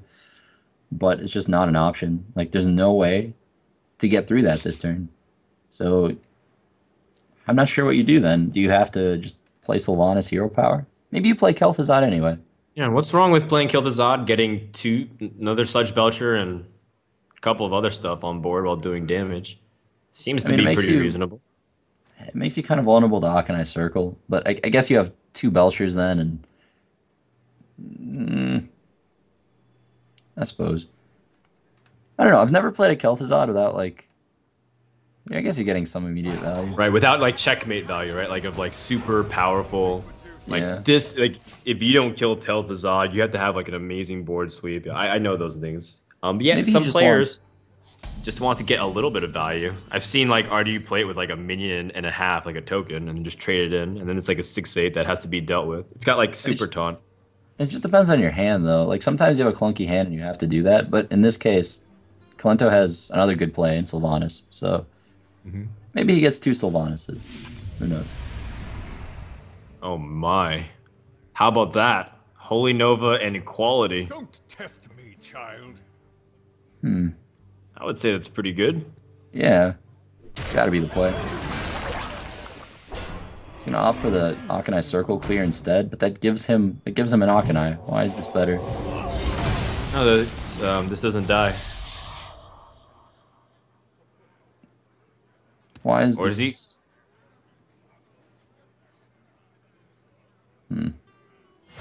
I don't know if I like that more.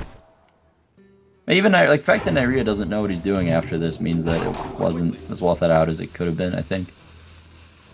There's no Harrison in Kalento's deck, so there's no reason to attack here. Nyria can just wait on those charges and decide as the game progresses whether he wants to attack creatures or Oh, go fix. man. Let none survive. Oh, Yeah. gosh. Kel'Thuzad value. Now, it's You not gotta about really the punish for fact that that you're play. stealing it, but it's the fact that he's bringing back Sylvanas, and you have to target Kel'Thuzad as a priority.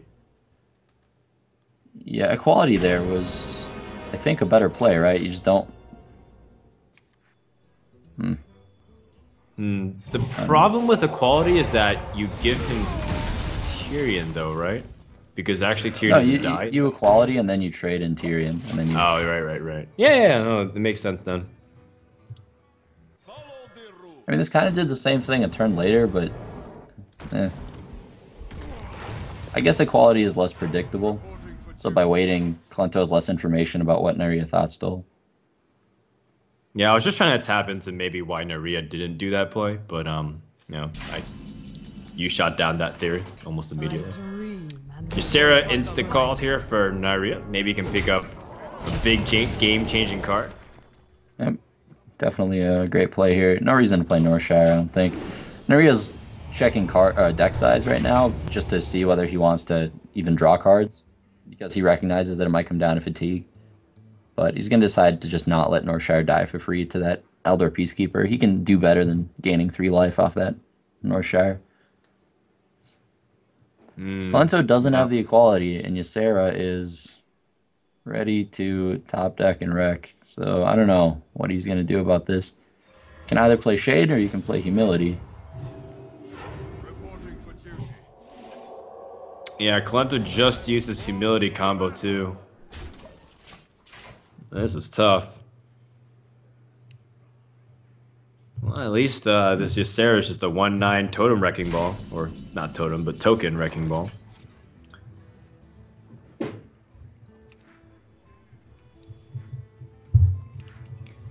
And he can definitely start drawing some cards as well. Is someone injured? Impacting it. Uses Ashbringer to clear the board. Ball's not terrible. I think you have to kind of Holy Fire here, don't you? By the light. I guess you don't have to. But Holy Fire is pretty strong.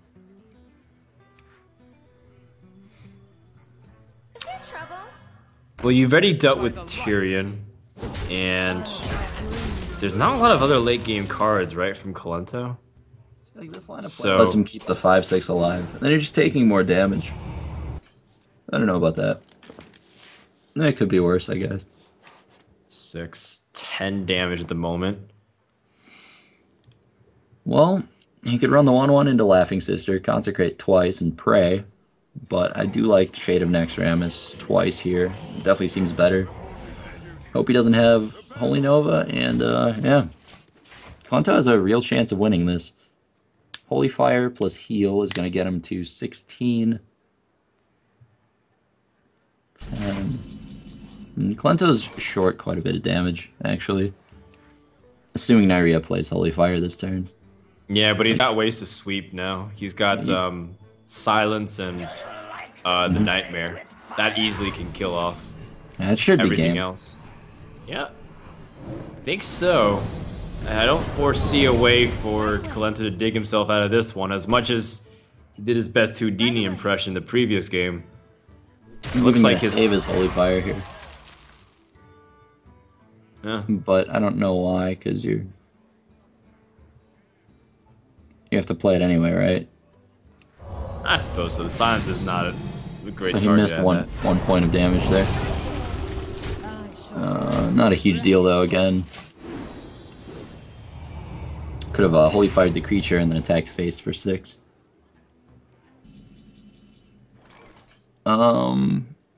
So do we double consecrate here?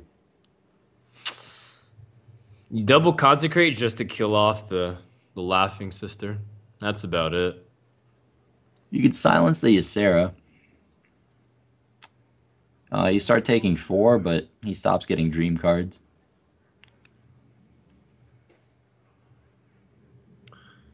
Yeah, I think you need to stop the dream cards as soon as possible, because more things like Laughing Sister might come out. Emerald Drakes, more Laughing Sisters.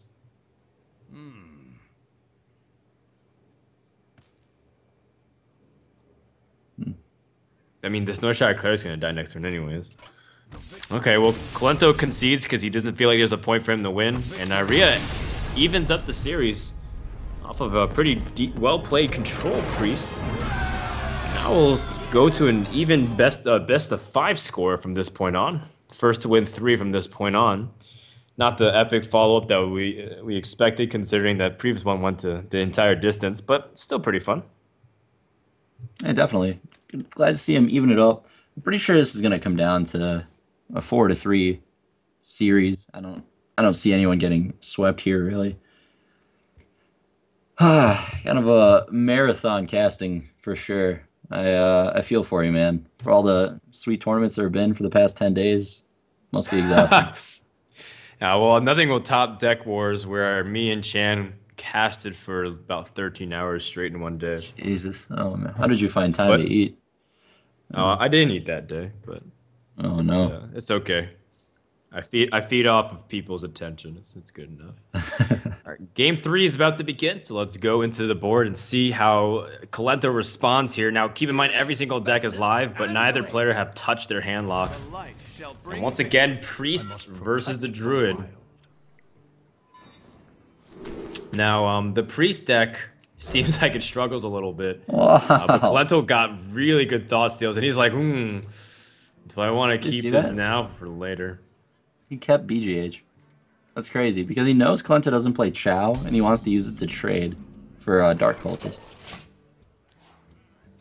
I don't think many people would do that. I'm not even sure That's it's right, interesting. even.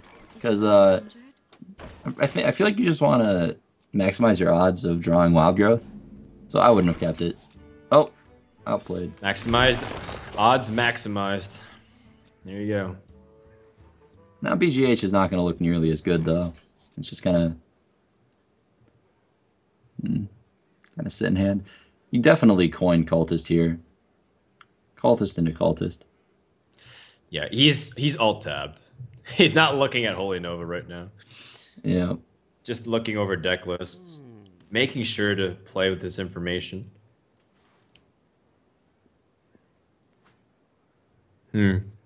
So, you like playing the Cultist over the Injured Blade, even though there is the heal potential on the Injured Blade Master?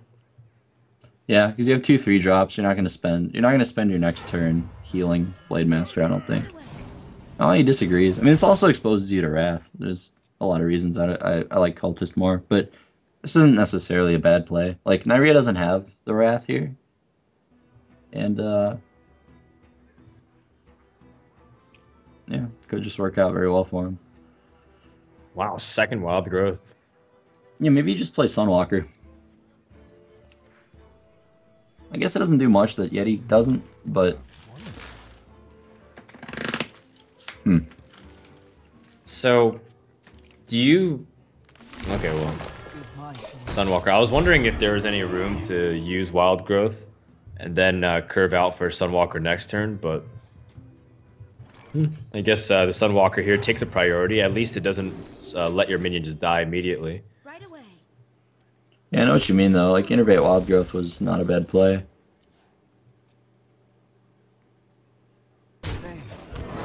It's going to be a little bit tough for him to find a time to play these Dark Cultists now, but I get Kalento's thinking, right? He played the Blade Master because he's trying to maximize value, draw that card, because, you know, last game it came down to fatigue. It came down to using every single card in the deck.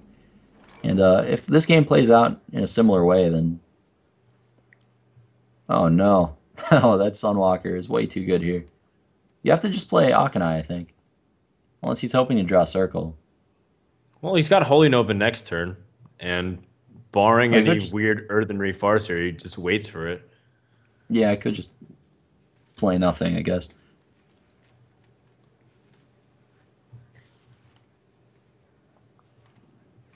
That might be best.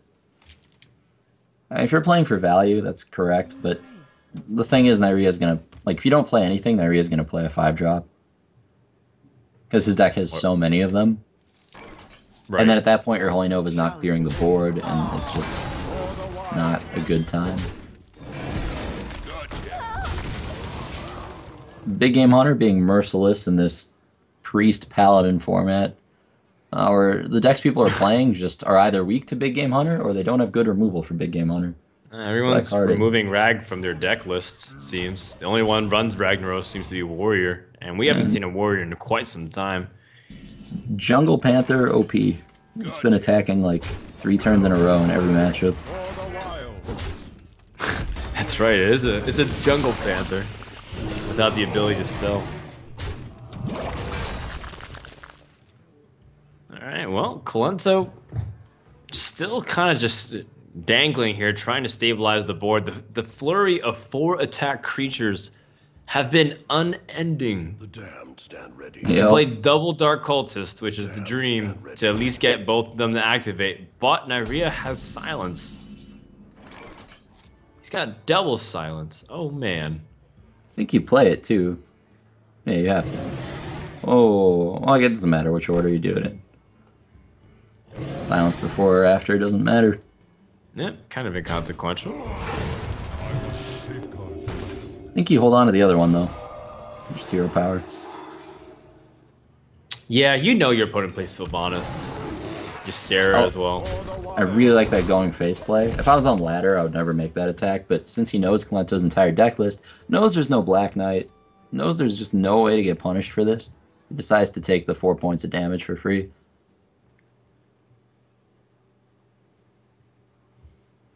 You definitely Cabal. Yeah, the value on taking the 2/4 is great considering that's the only target other than potentially Thanos, but I don't believe Nyria has... Oh, he does have Thanos. Yeah, he led off the game, turn 2 Thanos.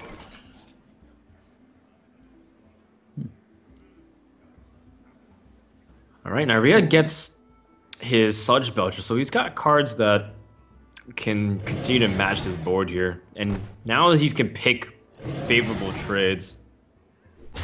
For the wild. Yep. Can kill off the cultist, play a Sludge Belcher.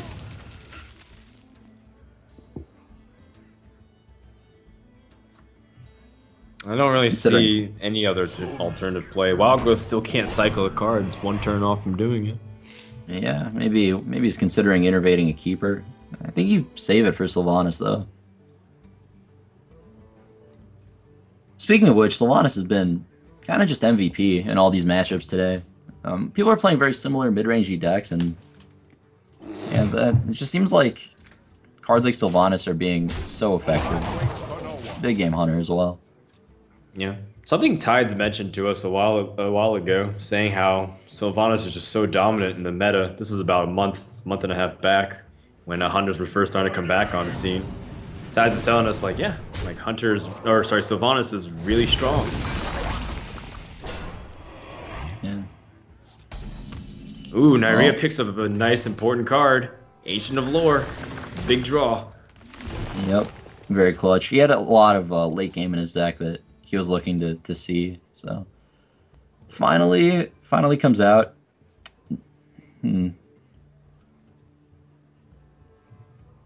So he could. He's gonna Blood Mage. Wrath. I don't understand Blood Mage. That's a Wrath play.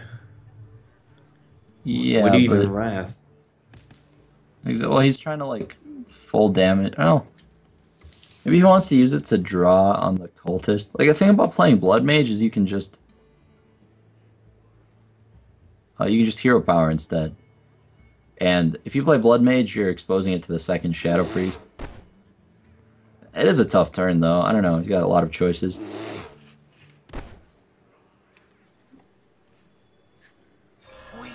Like, by playing Blood Mage, he's basically saving himself a bit of life by not having to hero power.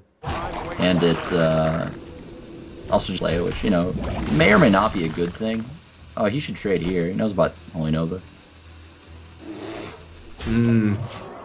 Well, the Holy Nova is another clear here. He's just going to bank off the fact that his opponent probably doesn't have second Holy Nova drawn. Does Kalento play 2 Holy Nova or just the 1? He does. He does play 2. I'm 99% sure of it. There it is. Yep. And the Shadow Priest, like... Do you want to take the Thanos though? Feels like such good value. There's no other targets in his deck other than the second keeper, the Grove. You take Thanos, you heal your dude. Oh no, it doesn't even matter because it's not 6 health. It's silenced. Yeah. Well, I don't know, because then you have to Shadow Word. The thing is, you have to Shadow Word Death if you steal the Thalnos. I think Holy Nova's better because it lets you save a death. You need to use your deaths on Ancient of Wars.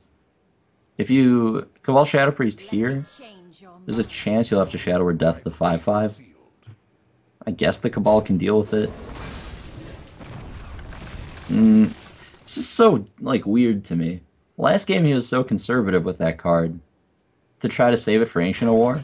And then now on the turn after his opponent just played an Ancient of War and drew a bunch of cards, he's not playing around the Ancient of War. I'm not saying it's wrong, it's just inconsistent in terms of how he's played so far. Alright, well, Nyria's going to go for the Loatheb plus naturally kill off his opponent's board, giving back over to Kalento. Now, Kalento can't play something like Holy Fire if he draws it because it costs 5 more mana.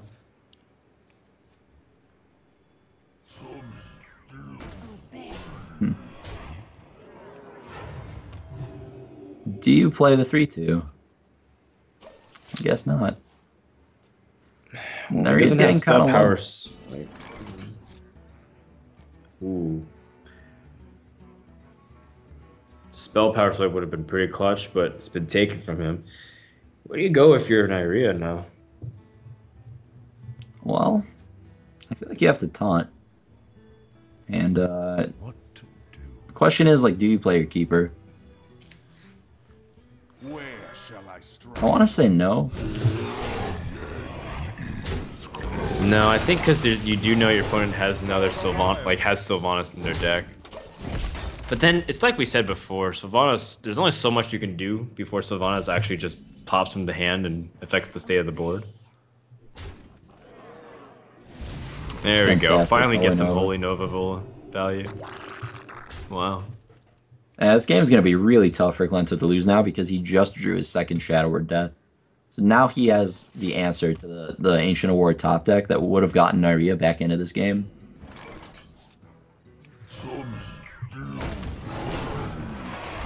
It's just gonna Sludge Belcher, pass it back over to Clento. And all of a sudden, the draws from the Druid player have been pretty weak. And like you said, even if he draws some of his best creatures, they will be taken down pretty easily. Iria gonna just watch Clento pump up his minion a little bit more too.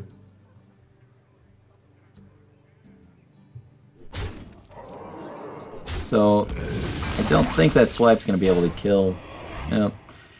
Not unless he wants to hero power and lose his Sludge. Embrace the void. I'm trying to think of like a way for Iria to get back into this game, but most of his draws are pretty irrelevant. Maybe a second Ancient of Lore. Yeah.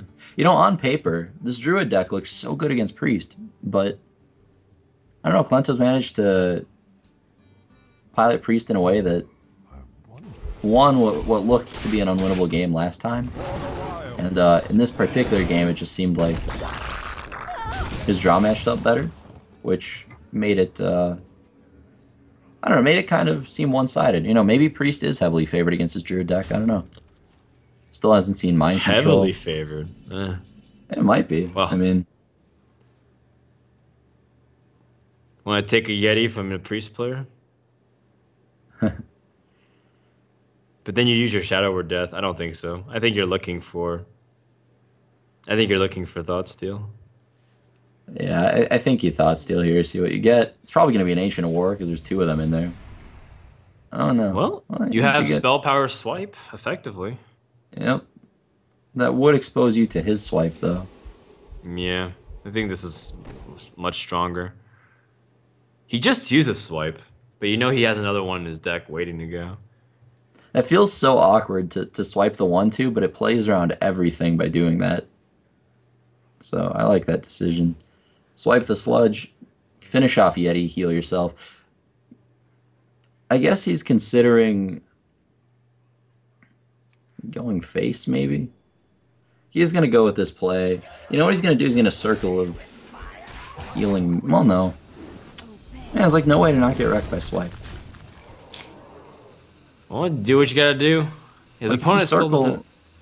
it plays around it, but I don't know if it's worth it. Well, barely plays around it. Yeah, it's good enough though. It guarantees another attack.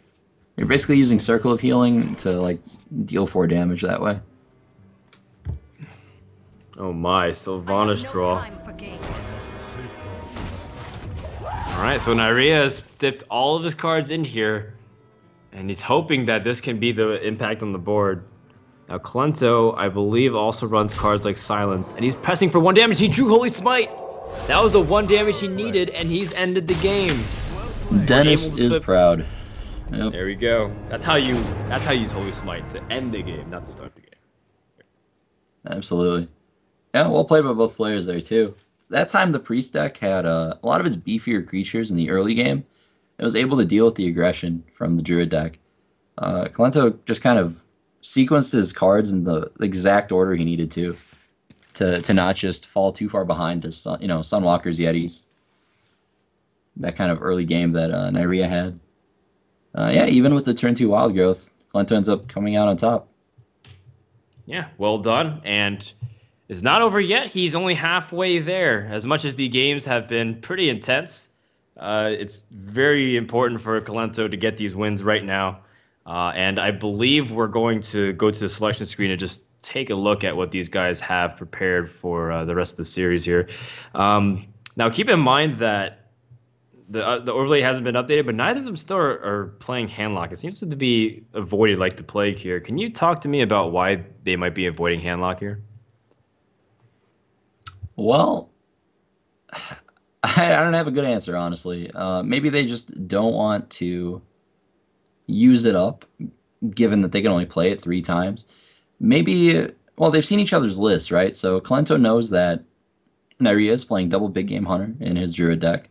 So maybe he feels like Handlock is not well equipped to beat that. He also knows that the priest deck is a more control variant, 2 Shadow or Death. Still a good matchup for Handlock, I feel like. But yeah, I feel like Kalento thinks that that Nyria's druid deck is good against Handlock, which is why he's not playing it, and Nyria's Handlock deck is 50-50. So you have one good matchup, one bad matchup, one 50-50. Not the greatest odds. So yeah. And for Nyria, it's kind of the same thing. Like, Handlock, 50-50 against... Well, I don't know. For Nyria, I don't have a good answer for that. Maybe he's just really confident in his druid. But I feel like Nyria's Handlock deck should be good against Priest, and it should be good against Paladin. And it's 50-50 against Warlock. So I don't see a reason not to play Handlock from Nyria's perspective.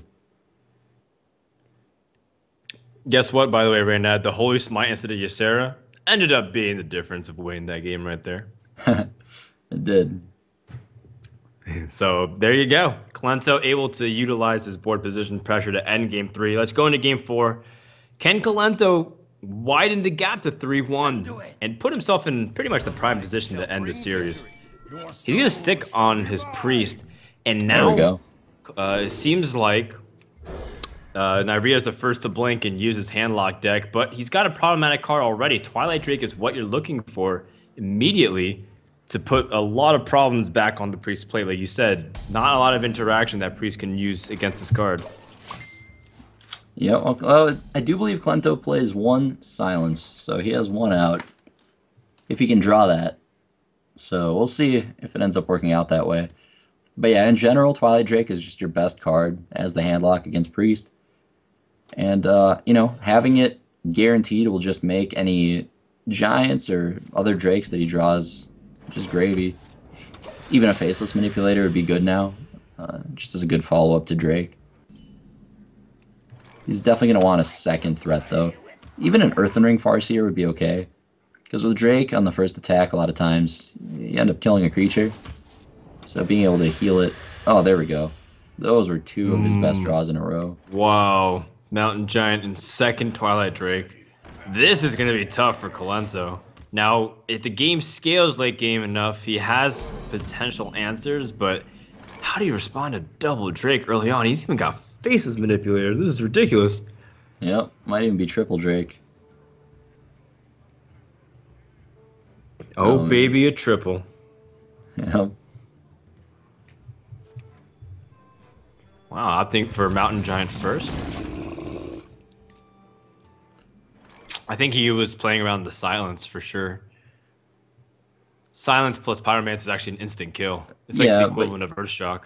You play around the 1 copy of Silence, but you play into the 2 copies of Shadow or Death, and you use your Mana Wars, because you can't like life tap and play Giant next turn. That was definitely incorrect. But justice happened. Well, I don't know if Nyria is like still... I don't know if he's still ahead. He's going to be taking a lot of damage here. Not that it matters too much. Kalento's likely not going to be attacking him below 15.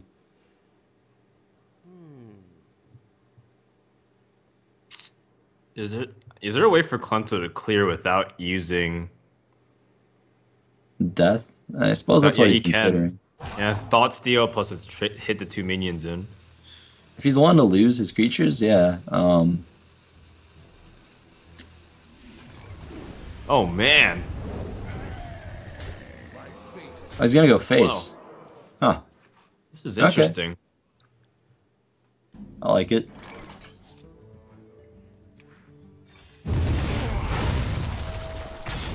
There we go. Gets hellfired. Clenso still has the opportunity to use Circle of Healing plus Alkanite to clear to clear here. Yeah, that 3 health is just like the perfect number for Nyria. Although Sludge Belcher is definitely gonna put a damper in that plan. Like Nyria needs yeah, there we go, Farseer, or he could just Siphon. This is tough because if you Farseer, you're not doing anything else. I guess you can Farseer Ancient Watcher, potentially draw into like Owls later in the game. Farseer Life Tap seems like a weak turn, but in terms of getting value out of your stuff, it's the best play. I'm not usually a fan of playing Handlock for value though. I like playing it for tempo. But this is fine. I mean, he doesn't want to play Watcher or Life Tap. That's interesting. Watcher opens him up to a Circle of Healing play. You tack the 1/2 token in, and then the clear happens. So Nyria making sure that he's playing around that heads-up play, because there is a plentiful amount of Alkanite Soul Priest in hand. Look at this aggressive move from Clenso again. Yep. Now he makes this. Now, see how he's looking at how many cards Nyria has? He knows that Nyria wouldn't keep Molten Giant in his opening hand against Priest, so it's less likely that he has it. And given how many cards he's drawn, Clento expects Nyria to have 1 Molten Giant at most, which is why he's okay at putting Nyria so low, because he has 1 Shadow or Death to answer the 1 Molten Giant that he expects. He might... Ugh. This is brutal from Nyria's point of view now. This all could have been avoided if he just played Drake. It was so simple. If you just go Drake, there's like no way to lose. But he played for value instead. Yeah, he overthought the silence play, and like you said, he played for value. Now, Colento, can you still deal with this? Does he have the silence in hand? I don't recall at the moment. No.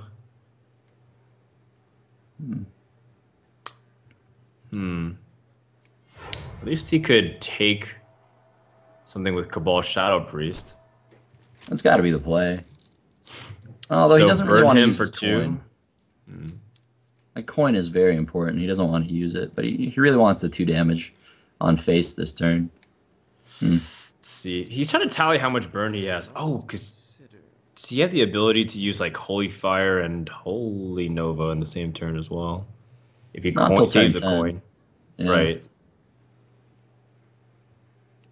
So he's trying to calculate as much burn as possible. Okay, so he's going to use his coin. That's going to make Mind Control not super useful for a few turns here. But Nyria does get a bit of reprieve this turn. Let's see if he has a way to catch back up. And he does. Siphon's not bad. You also have the option of copying your Drake. You'd copy your Drake to get the taunt? I would Siphon Life Tap probably. Maybe Siphon Watcher, because if you have 2 Owls you haven't seen yet. But if he's making the value play, then yeah, he should Life Tap here. He has Draxus in hand anyway. Like, that's definitely the right play. Yeah, you spend your turns building up your card count. Now you have the flexibility of Watcher and the Iron Beak Owl. But it's a good observation that you've made. He would have, yeah. See, he would have drawn the Owl. Like, he hadn't seen one yet. The odds of hitting it were very high.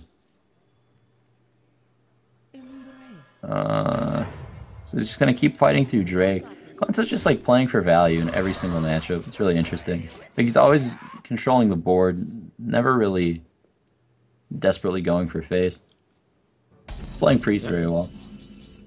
And he knows like his opponent can just bounce back up to 15 with Jiraxis, like we've seen a couple of times. Just to be mindful of that, just not to rush your opponent too much. I think Nyria could have played this game a lot better though. Like, I think this was a free win if he just played Drake turn 4 and then copied Drake turn 5 and then played Drake turn 6. The 1, 2, 3 Drigs. Yep. Started from the bottom. It's too easy. Like, Priest doesn't really have a... Like, even if he had the silence, he couldn't deal with the second one then. So, I don't know. As it stands, we are where we are. And Naria has to make some less than optimal plays to kind of catch up here. I would play Drake and play Sludge Belcher, but Siphon Soul has some merit, I guess. If you Siphon Soul, maybe you just play Watcher. Maybe you Life Tap. Okay, it's going to be Watcher. With the Iron Beak Owl in hand, I think Watcher can be put out a little bit more aggressively. Okay, so Colenso finally has opportunity to drop